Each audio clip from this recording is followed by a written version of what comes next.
Heart of Zubeen গাৰ্গৰ কথা কৈ সকলোৰে আগত ডাঙৰ ডাঙৰ কথা ক'লে বা হাৰ্ট অফ জুবিন গাৰ্গক লৈ সকলোবোৰ অনুষ্ঠান কৰি নিজৰ প্ৰভুত্ব বিস্তাৰ কৰি শ্যামকানু মহন্তই কিন্তু অৱশেষত কি ধৰণৰ মন্তব্য বা কি ধৰণে ৰিয়েক্ট কৰিছে জুবিন গাৰ্গৰ মৃত্যুক লৈ তাক লৈ এটা ডাঙৰ প্ৰশ্ন হৈছে। শ্যামকানু মহন্তই যিজন ব্যক্তিয়ে জুবিন গাৰ্গক মোৰ মঞ্চত গীত গাওঁ বা এনেধৰণে কৈ জুবিন গাৰ্গ মোৰ সাৰ্থক বা জুবিন গাৰ্গেই মোৰ সকলো এনেধৰণৰ যি মন্তব্য কৰি মেলি জুবিন গাৰ্গক যি ধৰণে ৰাইজৰ আগত উপস্থাপন কৰিব বিচাৰিছিলে আৰু সেই শ্যামকানু মহন্তই আজি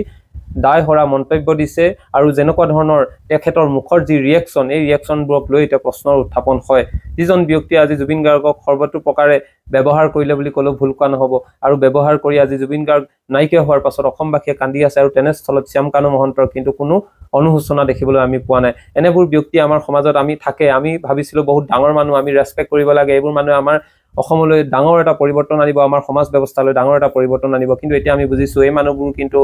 চৰিত্ৰও ঠিক নহয়, এই মানুহবোৰৰ নিজৰ চৰিত্ৰ ঠিক নহয়, টকা পইচা এনেকুৱা 2 নম্বৰী কৰি এইবোৰ অনুষ্ঠান অনুষ্ঠিত কৰি ৰাইজৰ মাজত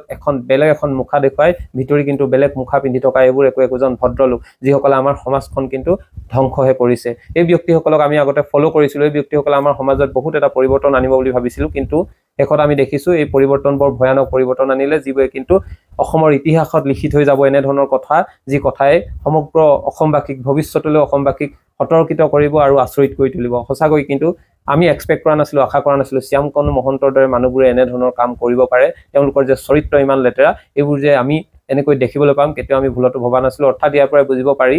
মানুহৰ ডাঙৰ মানুহ হ'লেই নিজকে চেলিব্ৰিটি বা নিজকে এইভাবে বুজাব পাৰিলে যে তেওঁলোক একেবাৰে সৎ নিকা মানুহ, এইটো কিন্তু কেতিয়াও নহয়। দেখাৰ লগে লগে যে মানুহজন এনেকুৱা এইটো নহয়, তেখেতক বুজিবলৈ সময় লাগে আৰু সময় লগাৰ পাছত আচলতে বুজিব পৰা যায় যে মানুহ কেনে চৰিত্ৰৰ লোক। শ্যামকানু মহন্তক কোনেও চিনিব পৰা নাছিলে, এতিয়া এই ঘটনা হোৱাৰ পাছতে সকলোবোৰ কথা পুংখানুপুংভাৱে ওলাই পৰিছে যে এই মানুহজন কেনেকুৱা প্ৰকৃতিৰ। অৰ্থাৎ মানুহবোৰক সঁচাকৈ কিন্তু এটা কথা ক'ব লাগিব, শ্ৰেষ্ঠ হিচাপে মানুহক মনা হয় শ্ৰেষ্ঠ জীৱৰ ভিতৰত, কিন্তু এই শ্ৰেষ্ঠ জীৱৰ ভিতৰতেই এনেকুৱা কিছুমান হিংসু মানুহ আছে যিবোৰে নিজৰ স্বাৰ্থৰ কথা ভাবে আৰু নিজৰ স্বাৰ্থৰ কাৰণে সকলোৰে লগতে অন্যায় কৰিব পাৰে। আৰু ইয়াতকৈ বেলেগ আমি ক'বলগীয়া একো নাই, যিখিনি অসমৰ প্ৰতিজন ব্যক্তি এতিয়া বুজি উঠিছে যে এই মানুহবোৰে আমাৰ সমাজত আচলতে কি কৰি আছিলে আৰু সমাজখনক কোনটো দিশলৈ গতি কৰাইছিলে।